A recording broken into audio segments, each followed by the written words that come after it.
Is Kamala the winning ticket? And no dumbest bill in America. This is Mark Fisher with Mark and the Millennials. And the Millennial joining me today is Garrick Ross.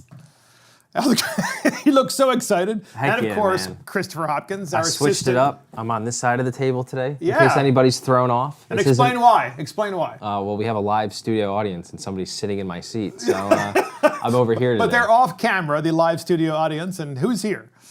We have Stephen Miller, our resident Russian friend here. Not on Putin's payroll. Don't worry about him.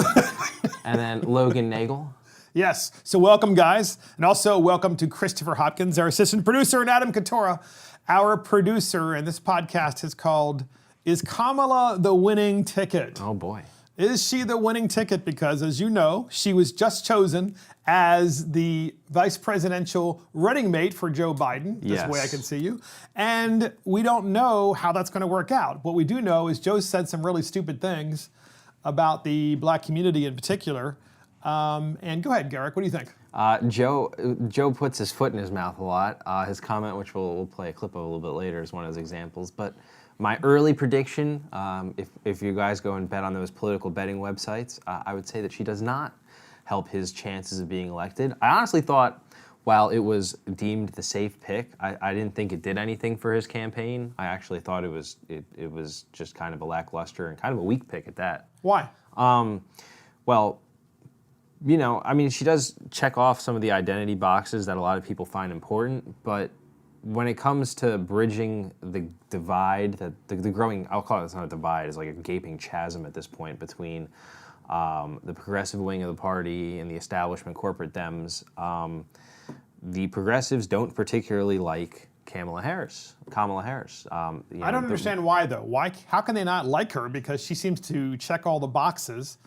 Because her record and policies while Attorney General and District Attorney of San Francisco are pretty non-progressive. They jokingly call her cop because Kamala would. Because she was a law and order.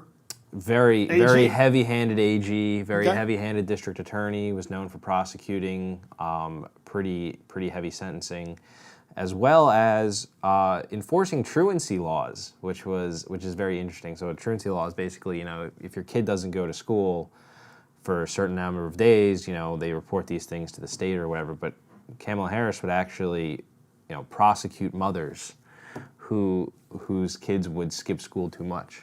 Interesting. Yeah, so in that respect, she doesn't do anything for bridging his ideological gap. California in of itself is in pretty landslide, They're going to win California. Yeah. She's the United States Senator from California, and what you're saying is that even though she was chosen, it doesn't matter. They're going to win California anyway. They're so it going to doesn't win California. help them It's not in like the electoral college. Yeah, it's like picking Tim Kaine all over again to me. That's how I see it, because he doesn't do anything. He pretty much is on your side of the aisle in politics. I mean, the only change here is that, there was an ultimatum, I think, given to Joe Biden that he needed to pick a woman of color to be his running mate, and this just. But according to Joe Biden, that doesn't matter because he said that African Americans aren't diverse. Like the Latinos. He views them as monolithic in viewpoints. He does. We have a clip on this. You can't believe it. You have to hear it. And here it is. What you all know, but most people don't know, unlike the African American community, with notable exceptions, the Latino community is an incredibly diverse community with incredibly different attitudes about different things.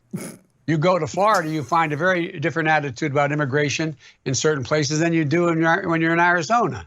So it's a very diverse community. So there you go. So Joe his whole goal and his team's goal was to choose someone that would create diversity. And now he's saying that it blacks didn't even matter. Yeah, they would vote for him doesn't anyway. matter. Yeah, because blacks aren't diverse. They're monolithic in the way they think and then the way they vote. That is actually it's actually kind of a racist comment. Yeah, what you're saying he made another one a couple months ago where he was saying that, like, if you're black and you're considering voting for the other guy, you ain't black. And I was just, this is pretty typical of Biden, I would say. So basically he's saying if you're black in America, you're always going to vote for a Democrat anyway. Yep. If you're black in America, you're always going to want to be on social programs anyway. He's literally Now, did he say these things individually? No, but that's the inference. It's pretty much the inference. It's that no matter what he does, no matter who the candidate is that, the African American community will get in line and turn out for... Because they're not diverse. They don't have diversity of thought, is what he's really talking about. Yeah, which is interesting, because if you look at the lessons that I thought the Democratic Party should have learned 3 years ago, it is that you can't take the African American community for granted, because their turnout numbers for Hillary Clinton were abysmal. Which is why she lost Pennsylvania, Michigan, and a Wisconsin. Lot of those states, where she probably, arguably, pretty much that basically sums it up. But, I think Kamala Harris, does do some inroads for those things, but also, from a millennial perspective, I'll get ahead of you here, and we'll ask about my millennial perspective here. I was really interested. I was really interested about talking about Kamala Harris with a lot of people who I'm friends with who are very liberal or progressive, or people I knew were very liberal or progressive. And while it's anecdotal, I typically find that a lot of these opinions match a lot of the national attitudes towards an individual or a policy issue or whatever. Yep. And nobody is particularly excited about Kamala Harris. Progressive millennials aren't that excited. Not excited. Why? What specifically? So, again, I was talking about a lot of her policy things, and her policy agenda and issue. First of all, they aren't excited about Joe Biden on his face. But she grew up in privilege. I mean, her father was a professor at Stanford.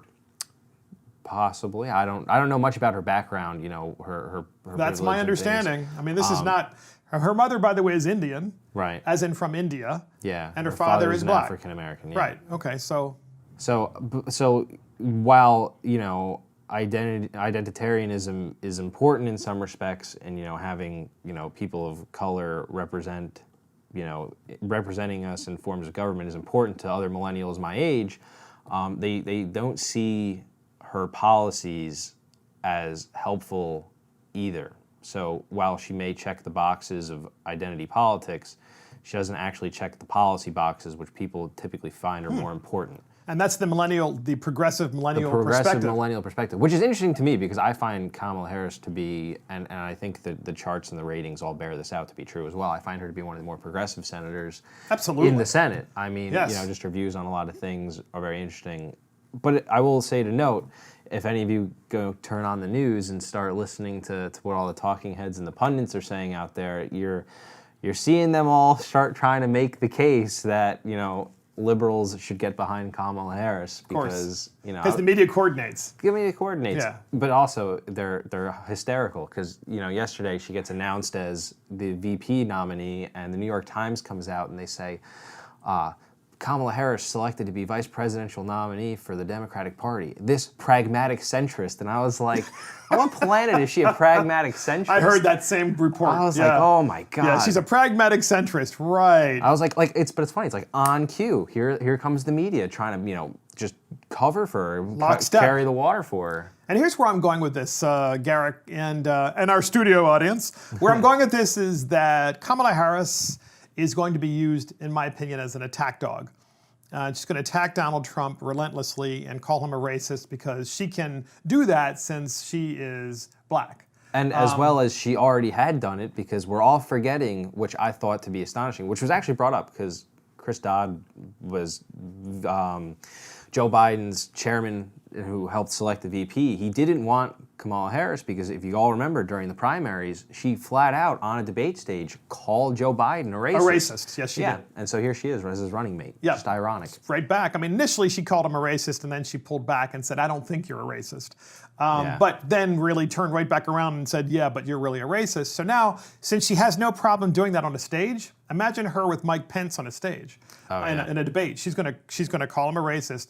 And then during the actual campaign, which starts today, she's going to call Donald Trump a racist. And my point here is that she's a woman of color. She's technically a woman who is part Indian and part black. Yes. So she's multiracial, but she's going to use that in this campaign. That's the only reason why they chose her, as you said, it's identity politics. And I think it's so fascinating because we have talked about this before. Representative Louis Gohmert, Republican of Texas, we've talked about him and how he has tried to out the cancel culture. Yeah. Literally try to out the cancel culture. There's no other better way of putting this. And he's done so by putting in a resolution in Congress to basically, and the resolution says that the Democrat Party has historically been the party of Jim Crow, of racism, and of slavery, which, by the way, is an historical fact. But with all of the cancel culture that's going on and with all the racist language and the loose language, which I hate, by the way, I hate it. I think most Americans hate it too. Louis Gohmert was the only congressman or member of the United States Congress in the Senate or the House to actually come up with this idea. You know what? Since we're canceling statues, since we're canceling certain things you can and can't say, since we're trying to cancel history as a rule, and since some people are even trying to cancel the United States, I'm going to put a bill in, Louis Gohmert says, that basically cancels the Democrat Party because it was the party of slavery. And so we have Louis Gohmert on the House floor, Garrick, talking about this. Yeah. And we have two clips on this, and this is Louis Gohmert kind of making his case, the first clip, of why the Democrat Party, the name, should not be permitted to be used in the House of Representatives. They should change their name since we're canceling all of these other things and people as well. Here is the first of two clips. Here it is. And whereas the 1924 Democratic National Convention convened in New York City at Madison Square Garden, the convention commonly was known as the Klan Bake due to the overwhelming influence of the Ku Klux Klan in the Democratic Party. That's right. And whereas in 1964, the Democratic Party led a 75 calendar day filibuster against the 1964 Civil Rights Act, whereas leading the Democrats in their opposition to civil rights for African Americans was a member of the Democratic Party, Senator Robert Byrd from West Virginia, who was a known recruiter for the Ku Klux Klan. The Democrat Party and the Democrats were the owners of slaves and plantations. Abraham Lincoln came along with the Republican Party. He wins the presidency of the United States. He defeats the South and basically reunites the country. And the black community in the South and throughout the country then had these new freedoms. And they started actually voting and running for office. And then Jim Crow came along, which was the infamous Democrat Party plan to reinstitute slavery, but in a different way, in a much more subtle way initially, but then it became more and more systemic as time went on. And then the Democrat Party said, well, that's not enough. Now in the 1960s, we're not going to allow the Civil Rights Act to be passed. We're going to try to stop further progress. And they spent more than 70 days filibustering in the United States Senate to stop the bill from being passed, which would give equal rights for voting and for opportunities to folks in the black community throughout the United States. An amazing thing. That's a fact. Yeah. Yet, here we are in the 21st century, and we have a Democrat Party which is calling everybody else racist and engaging in cancel culture. And Louis Gohmert's like, you know what? I'm not going to have this anymore. Now it's time to cancel the term Democrat Party because that is their history, and they're trying to project that history on us. Thoughts? Yeah, I mean, if you take the logical conclusions that this cancel culture movement is drawing, and you apply them to the people wielding this cudgel, by looking in the mirror, you would see that they would then have to cancel themselves. Cancel the party that they're a member of. And our point is not that we should cancel the Democratic Party. Maybe it is. I don't know what your perspective is, but it's simply just like addressing the 1,000-pound elephant in the room that if we're going to go around and make these conclusions that everything that's ever had a negative past has to be canceled, at some point, it's going to come for you. Cancel culture always comes for you. Always does. It's just like Marxism. Eventually, it comes back to you because when you run out of other people's money, they're going to come for your money because you're the last person standing. Yeah. So we have a second clip with Louis Gohmert talking about his resolution. Fascinating because he talks about Nancy Pelosi and how she identified these busts that of past speakers of the House of Representatives of the United States Congress, all of whom were pro-Jim Crow and/or pro-slavery, and certainly were obviously against the Civil Rights Act. They were pro-Confederate representatives who later became Speaker of the House. And well said. And she removed them, and they were all Democrats. So if you're going to remove all these Democrats, then Gohmert's like, well, why don't we just remove the Democrat Party? Here's the second clip of 2. Here it is. Whereas on June 18, 2020, House Speaker Nancy Pelosi ordered the removal from the Capitol portraits of 4 previous speakers of the House who served in the Confederacy, saying that these portraits, quote, set back our nation's work to confront and combat bigotry, unquote. The men depicted in the portraits were Democrat Robert M.T. Hunter, Democrat Howell Cobb, Democrat James L. Orr, and Democrat Charles F. Crisp.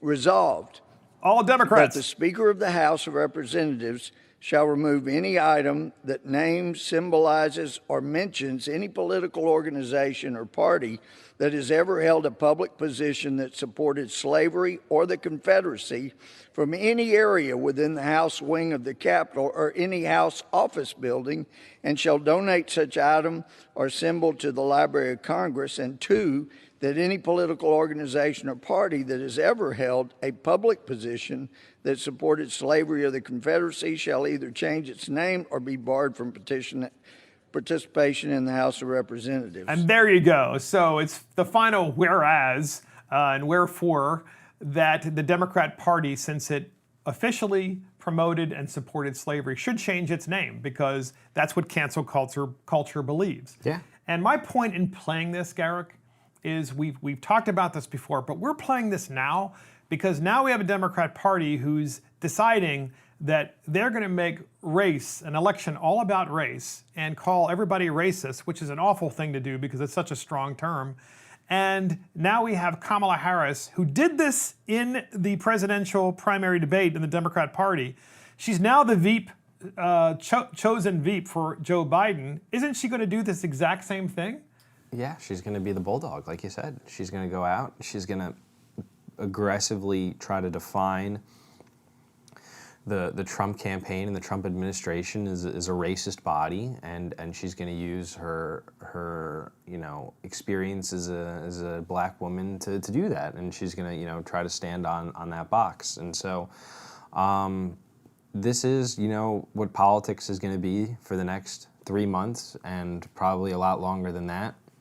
So I hope everybody gets used to it, because it's going to be miserable. Yet as Louis Gohmert laid out very clearly in his resolution, the Democrat Party was and has always been that party of slavery. And he's talking about this, and yet no media outlet really talks about this. They don't really talk about the Democrat history. And here's where I'm going with that, is podcast listeners, you're probably saying, why are you talking about the past? What about the present? We're melding the past with the present because it matters, because of the fact that when you look inside of America's cities, there's bedlam.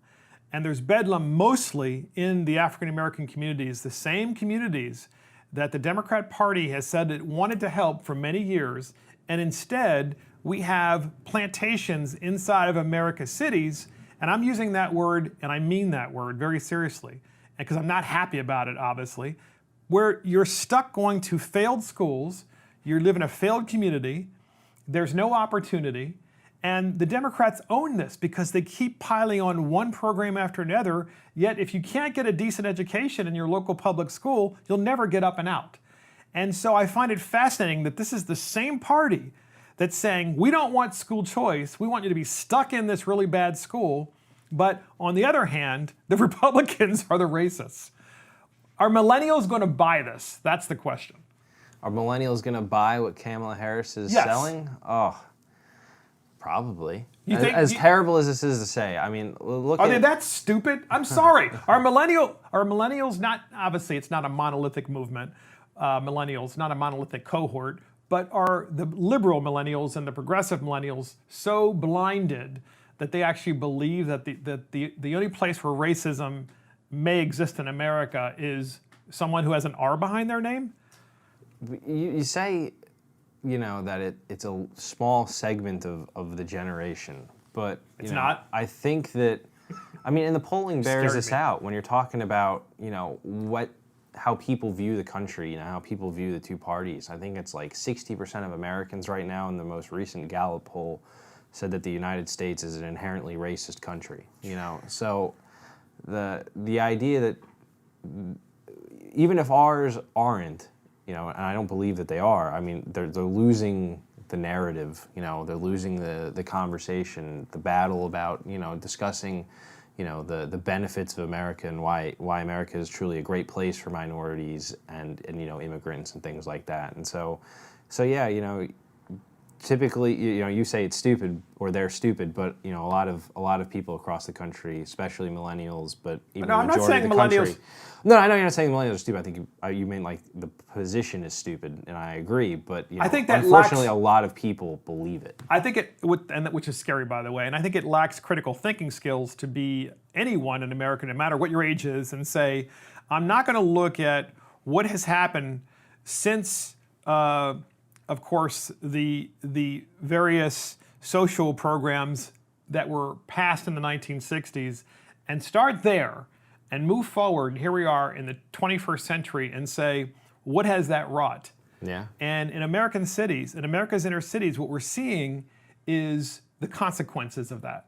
And we're not, because the current rioting is no longer about George Floyd. The current rioting is just downright, criminal, without question. And those individuals are ruining people's lives by breaking and burning their businesses and stealing their stuff. And there are people that have been murdered, people that have been raped, tons of property that's been destroyed. And I just don't see how people, and millennials in particular, why aren't they making that connection and saying, well, if we had all of this progress and all the spending and social programs, why haven't things gotten better?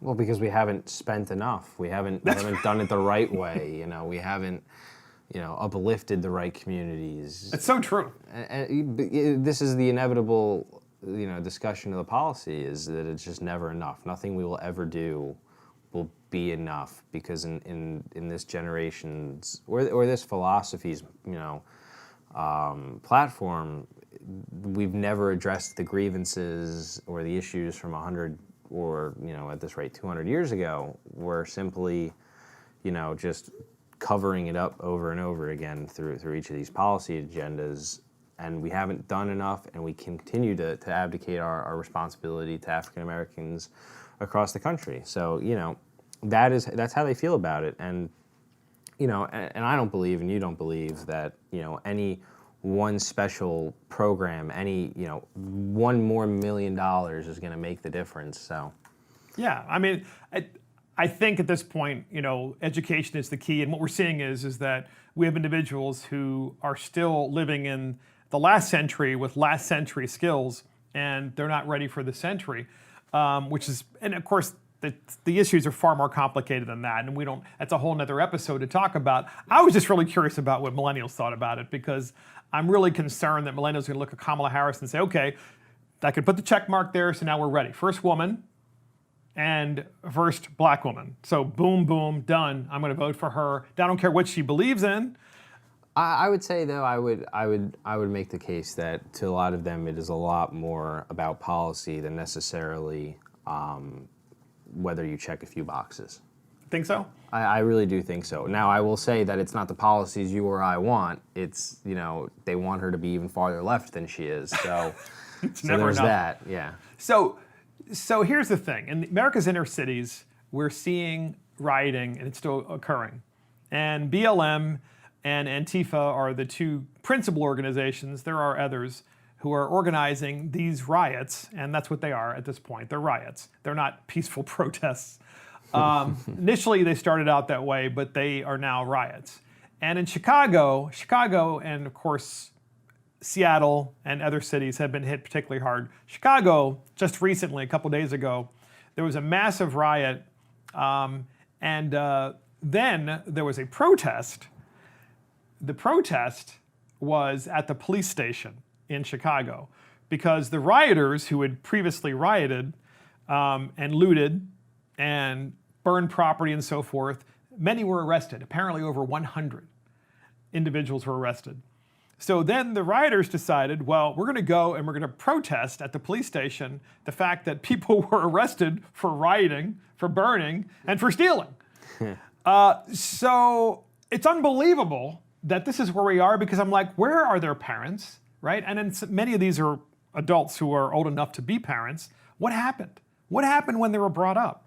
I mean, because when I was growing up, I mean, if I were ever caught stealing or something like that, my father would be furious. I mean, it would be like, if I ever wanted to have a car at 16, that would never be happening. I mean, all of my privileges would be gone. And obviously something has happened in these cities that demonstrates failure. So we have a clip, and I want you to listen to this very carefully, of one of the organizers. It's an organizer of the BLM protest at the police station saying, we don't want these people to be arrested for looting and rioting. You won't believe this clip. Here it is. I don't care if somebody decides to loot a Gucci or a Macy's or a Nike, because that makes sure that that person eats. That makes sure that that person has clothes. Black Lives Matter Chicago rallied in support of people who looted and are locked up at the police station at 18th and State. That is reparations. Anything they want to take it, because these businesses have insurance. There you go. That is reparations.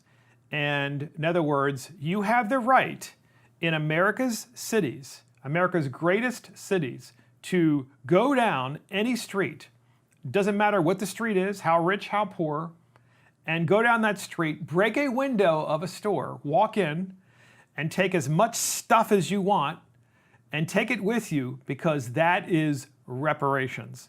Thoughts? Well, it's a disturbing clip. The first thing I'll say is, I'll address it, I guess, segment by segment here. That's not how business insurance works. They're not magically made whole because you went in and stole things. Typically, there's exclusions in these policies for things like rioting and looting, because it's deliberate action on behalf of one entity for on another. That's not anything that that these insurance plans cover.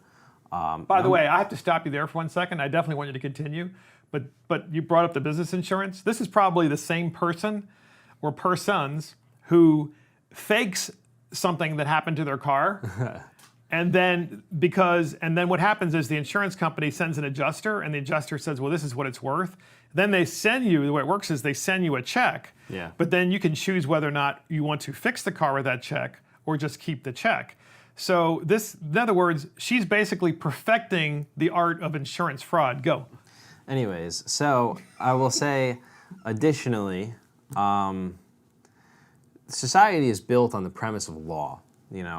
It's what rule of law. Rule of law. It's what keeps us out of the state of nature. It's what protects our right to life, liberty, and the pursuit of happiness. You cannot have flagrant violations of the law and then a society supporting flagrant violations of said laws. Now look, do I believe that there are unjust laws? Yes, but I do not believe that an unjust law is no law at all. Now, I believe that if the law is unjust, you work to change the law, but at some point a deliberative body came together and created that law, and rightfully elected by the electorate. To see people who are okay with, something as pretty, dastardly as theft, looting, rioting, pillaging, per se. Night after night, by the way. Night after night for 70 nights. I mean, it's no longer about, it's not about righting the wrongs done to George Floyd or righting the wrongs of other individuals, hurt by police brutality. It's not fixing anybody's socioeconomic status or creating a policy that actually works to uplift equality of opportunity. Is it fixing all the people that are murdered on black murders in Chicago? It's not fixing crime. It's not fixing education. It's simply just people taking advantage of a situation. There's nothing good coming of it. It's senseless, And so here's where we're going with this. Where we're going with this is we have a Democrat Party who has, in my opinion, created this mayhem in the inner cities over a period of many decades. And now that same party is looking the other way and at the same time whispering and saying, we support you, we support you. Because what they're not doing is, I don't hear a single Democrat with any kind of prominence in the United States of America coming forward and saying, this is wrong. We believe in the rule of law. We believe in improving the United States, and there's a process to do that. And we believe that looting and stealing and burning and hurting people, That's wrong, and you're going to get arrested, and we're going to stop this, and we're going to stop it now. I haven't heard a single Democrat say that. You want to know why? Because these are their voters, and they need these voters to be energized to vote in November, and part of the energizedness, not a word, but part of that is continuing to loot, because then they'll go and they'll vote. But you know what? They could also interrupt the election. I would say that they also could self-harm their cause. I mean, How so? Movements are built around popular support, people wanting such action to change, and for order for that to happen, the policy has to be on sound, not just on sound footing, but in a way that everybody can support it, You want to create, reparations per se, If you want a reparation-like policy, something that can be done to uplift people, in the black community. Explain what a reparation is, though. Reparation in this context is payment for rectifying slavery. But I don't mean like specifically like we're going to have a reparation. I'm just saying like in terms of a policy that would, fit the bill of uplifting the African American community. You aren't going to get it, by continuing to say that looting is a step in that process. You need to win the hearts and minds of everybody around the country to your cause. So you're saying looting is not going to win the hearts and minds of the American people in an election? Absolutely not. You think it's going to backfire? I think it further, I think it just further hurts your cause. I mean, it makes it an untenable situation. It's interesting. So look, Teen Vogue, in fact, you sent me this article. Yes. Teen Vogue is a magazine, mostly online now, like all magazines and papers. And they tweeted out housing as a right. And there's an article in Teen Vogue, and the young lady, her last name is Mallet, and she writes, her theme or her thesis of her article is, quote, "While we're working to abolish the police, we must also work to dismantle what the police were here to protect: property." In other words, the classic Marxist statement that you should be propertyless in the United States, and that the only reason why police exist is to protect property, and therefore that's why they want to eliminate the police so that the property can be seized by these mobs. By the way, property's already being seized by these mobs in the stores. But now what they're saying is, we want to seize your actual real property. Yeah. We're initially seizing your personal property in your stores and in your homes. Now we want to seize the actual property that allows you to live your life, like your house or your land or your farm. And they're quite serious about this. And this is classic Marxism. I really need your thoughts on this because... Well, one, I find it hilarious that it's Teen Vogue that's writing an article like this. I mean, Teen Vogue is, seems to be carrying some Marxist indoctrination at a very young age. That's how you do it, though. Very young age, yeah. And a lot of I guess 13-year-old girls will read this and suddenly, think that property rights are an abysmal and racist thing. Two, this lady's argument completely misunderstands what the premise of the police is and what law enforcement and the judicial system serves for. It is not to protect your property or exclusively protect your property. It is to protect you from transgressions of one person in the community to the other. It is to prosecute people who bring harm against you. It is vitally important. Now, irregardless, we're still going to contend with the issue that she's trying to get rid of, which is getting rid of property rights. I can't think of any system in history where taking away property rights has returned a net benefit in a utopian society. I mean, in the Soviet Union, there were no property rights. I don't address the Soviet Union as such anymore. It is a whole nother country now. Let's look at China. Now, you could argue that... the Soviet Union is on the ash heap of history, is what you're saying. That's what I'm saying. Yes. It is a whole other country now. It's not the Soviet Union. That system has failed. I mean, if you go to... Well, it's not a whole another country. It's back to its original self, which is Russia. It's a federation run by an autocratic leader. Which Russia has always liked very strong men, autocratic type leaders. First it was the czars, of course, but Yes. There's no real difference between the way Russia was then and what it is now with respect to the iron fist of governing.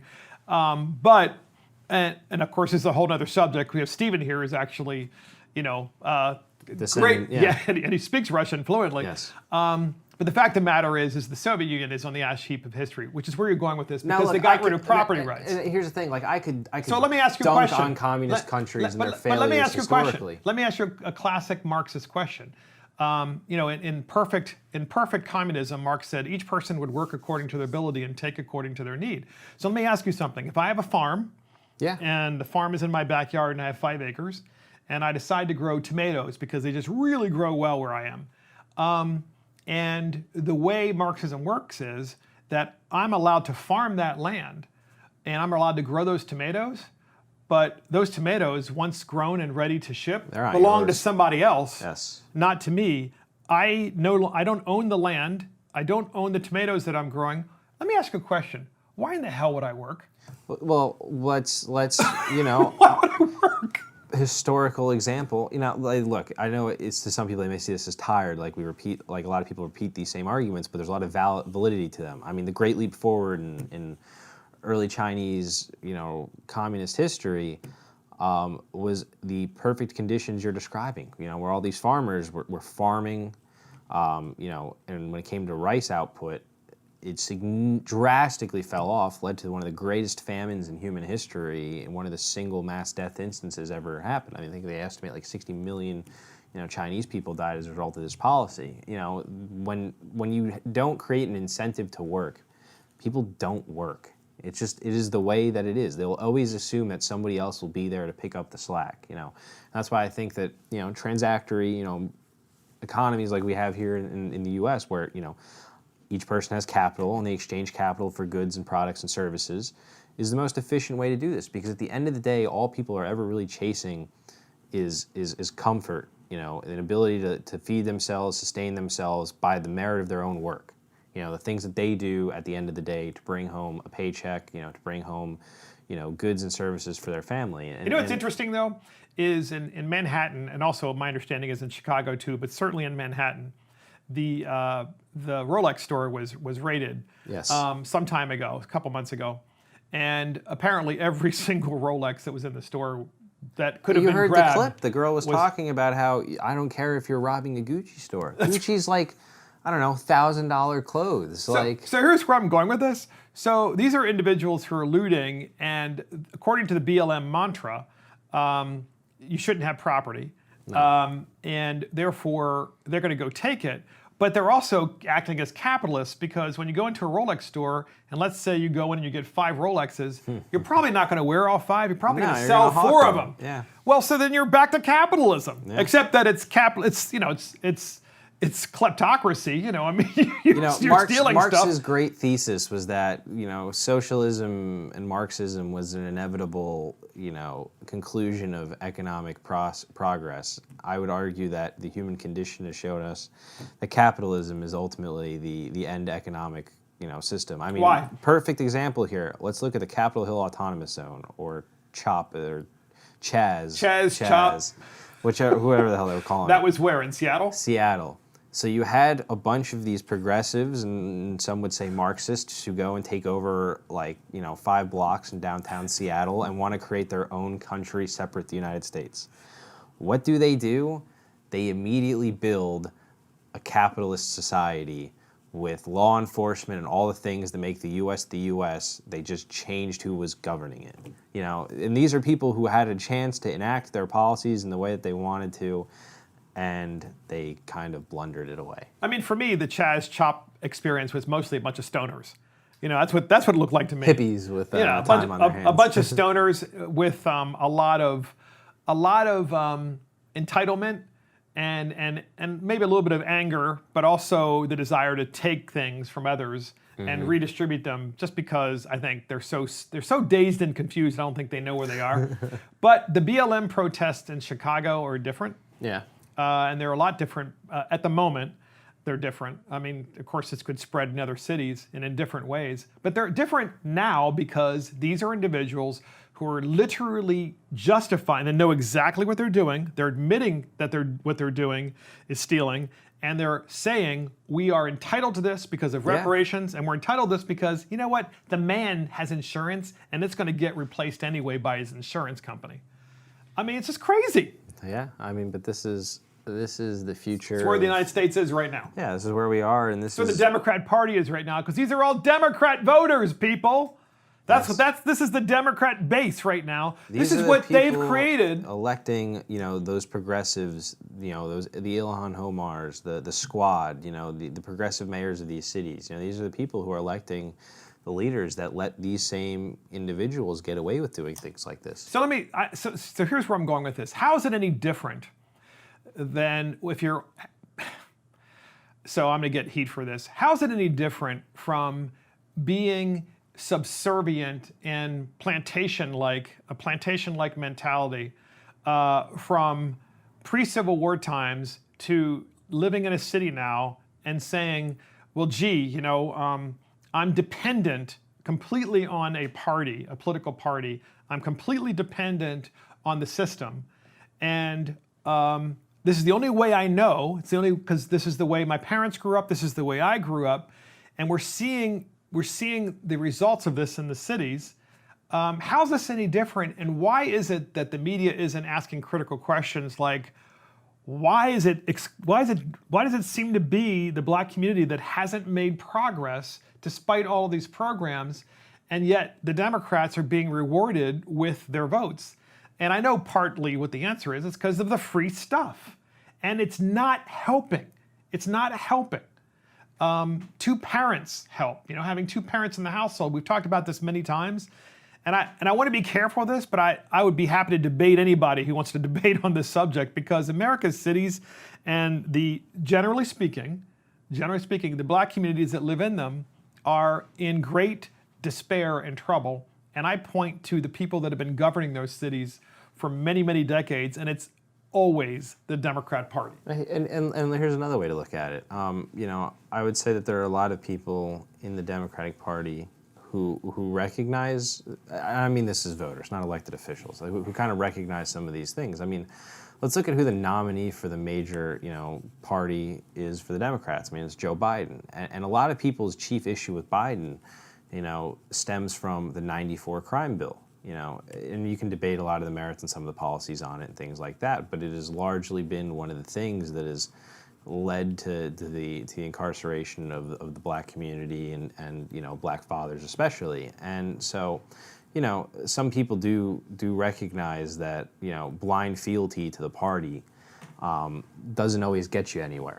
Exactly. And if you have a school that is traditionally, if you have a school where kids graduate year after year after year, and this has been happening for decades, and the kids, when they graduate, still can only read on a third grade level, and can't do fifth grade math when they graduate in 12th grade, and this has been going on for decades, and you have blue state mayors who've been running that, running those cities for generations. You have to, at what point are we going to wake up? Yeah, I mean, so here's another example. It's a Maryland one, but it was something I stumbled across on social media the other day, and it was pretty viral.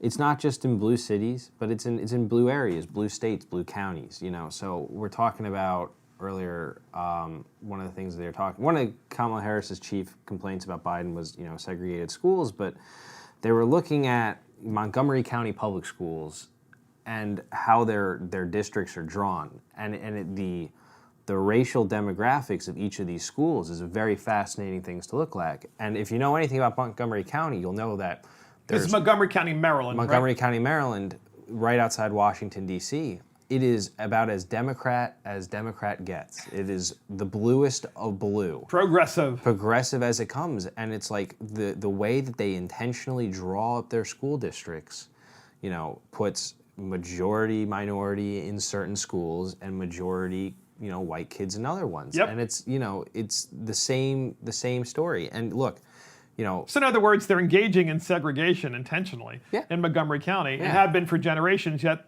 who's in charge? The people that they say are going to make the change. Yes. The political party that is the bastion of progressive ideals, and it's really going to bring America into progressivism and truly By the way, liberate. Do you have a Rolex?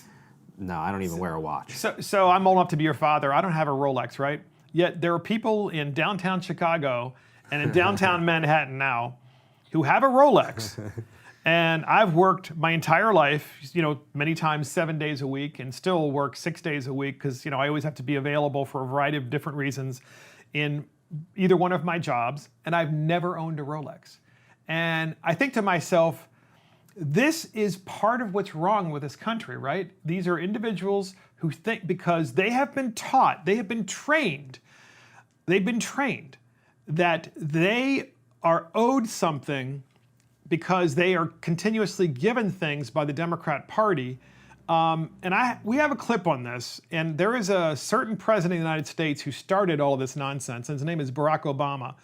And I believe, and I said before then, and I believe today, with all my heart, he was America's first Marxist president. I believe that. My argument, I would go Lyndon Johnson, but I think President Obama was America's first Marxist president.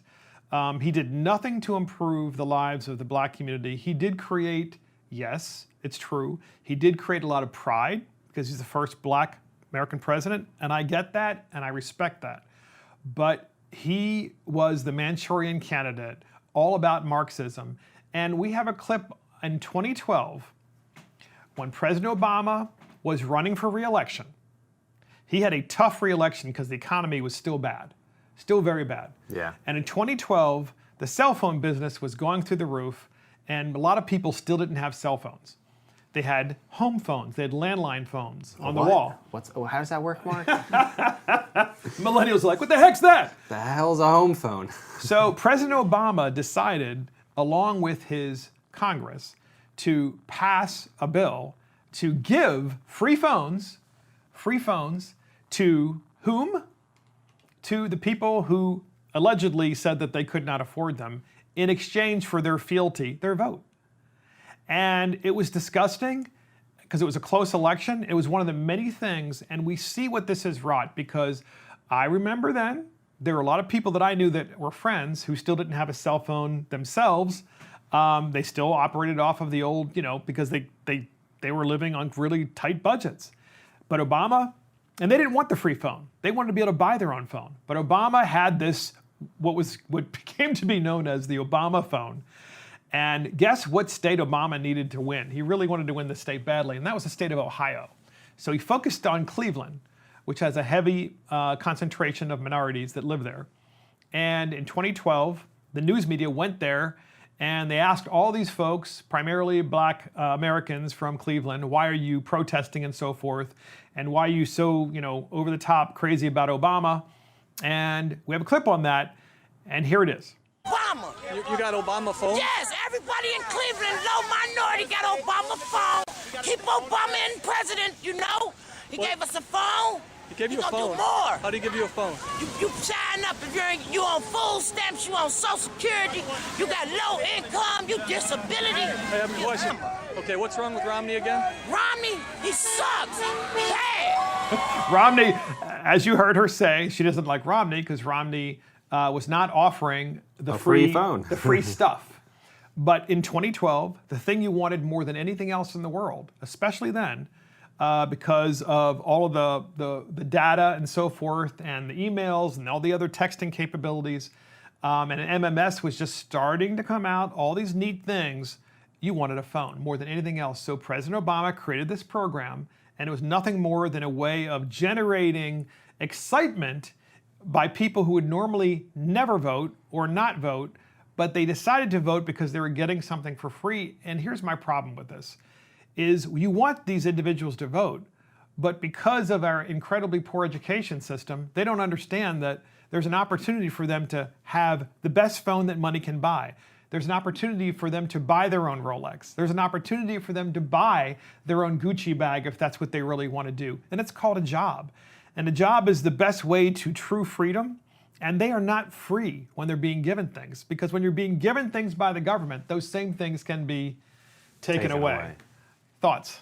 You said it best. And you can never rely on the phone to always be there. You can never rely on the ability to get the phone when you want it. Let's look at this pandemic. Let's look at a lot of the inefficiencies of government when it came to addressing our needs. I mean, let's look at the $600 a week extra in unemployment money. That's coming from the federal government. That's coming from the federal government. So to be clear, the state government, you get unemployment from the state government, and the feds are topping on an extra $600 a week. A week. And you can argue about the necessity of those payments, whether they were good or bad. All that is a separate discussion. But let's talk about just the action of the government being able to one day offer you that $600 when it's convenient, and then 2 or 3 months later, it's gone. And there's nothing you can do about it. You aren't any better off now than you were then. Nothing that was given to you is useful for your life. And you became dependent upon it during that period of time. Yeah. You became very dependent upon it. And it was gone just like this. And now you see what's happening. They're debating it in Congress, but I would put the odds of anything coming back to be slim at best. But this is how it works. Obama gives the phone. I don't even know if the Obama phone program is still a thing anymore. It probably is. Maybe it is. Now, but here's the thing. Are any of those people who got the phone any better off? Probably not. They have a phone. They can communicate with people. Are any of them better off and able to pay for their own phone? Have they been weaned off of that free phone thing, or is the free phone thing so enticing and seductive that you're like, I'm not going to give that phone up? Go ahead. Yeah, and here's the thing. At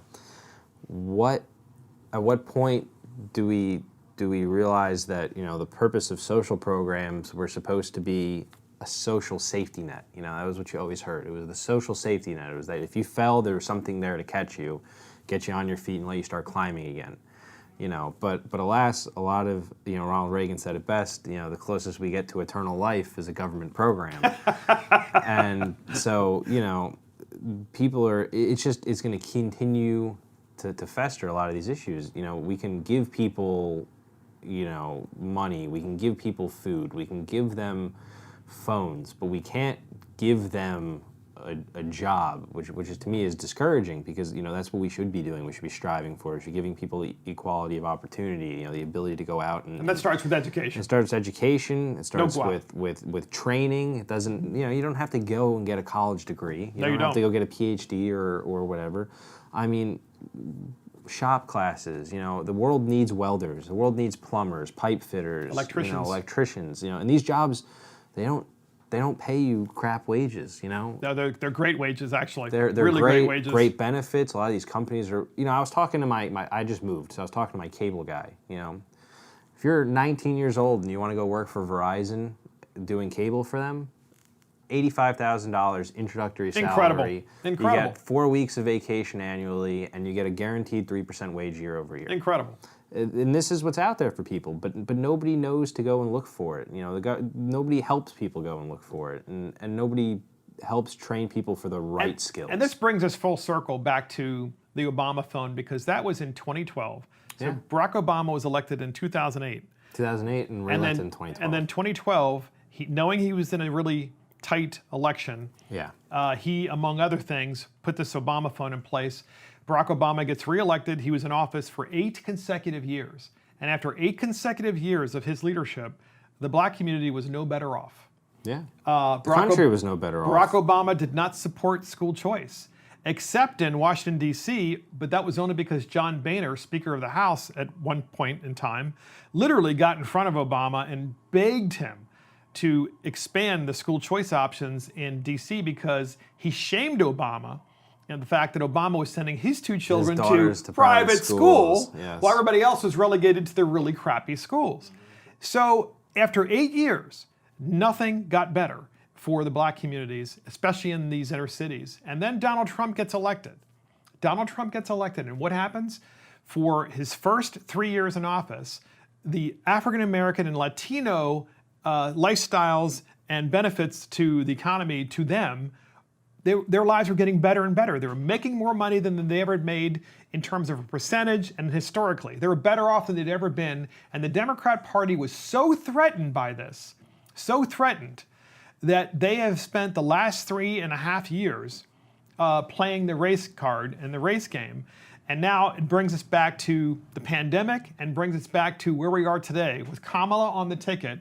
And you can expect that for the next few months, that's exactly what they're going to continue to do, because they need these votes because they've kept these individuals in these particular situations.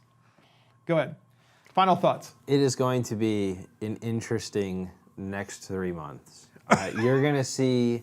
I honestly, I'm excited for the vice presidential debate, probably more so than I am for the presidential debate. One is going to be two old white dudes yelling at each other, but the other one, the vice presidential debate, I think you're going to see because Pence is sharp. You're going to see the battlefield for the next generation of. Effectively, I think you're going to see the front lines of the future of this country politically in terms of like the direction it goes. You know, you're going to see, you know, a Pencean Republican who is part establishment, but also, you know, part Trump take on effectively a progressive, you know, I mean, Pence is a social and economic conservative and has been since day one. Yeah. And he's going up against someone who is a progressive, certainly in social issues and a progressive in economic issues, but also vacillates. Pence is not a vacillator. I mean, if you look through his career, I mean, they could have hit him on that many times. They can't. But she is. I mean, she's definitely vacillated through her entire career. She does, you know, the finger up in the air. It's like, which way is the wind blowing? You know? Yeah, I mean, Medicare for all. So exactly. Kamala Harris in the primary comes out. She goes, "Yeah, man, Medicare for all. That's the stuff." And then they show her the plan. And she's like, "Oh, that's a terrible idea." And so she's like, "All right, Medicare for some, not for all. I was wrong 2 weeks ago." So, you know, this is what you're dealing with. Like I said, though, it'll be a lot of fun, excitingly interesting times we're living in. Quite the timeline, I would say. And that's it for Mark and the Millennials. Thank you for joining Mark the Millennials. This is Mark Fisher. Thank you to our millennial Garrick Ross, and of course our producer Adam Couture, our assistant producer Christopher Hopkins, and of course our studio audience. Check us out on iTunes, Spotify, YouTube, Facebook, Twitter, and our website. See you next time.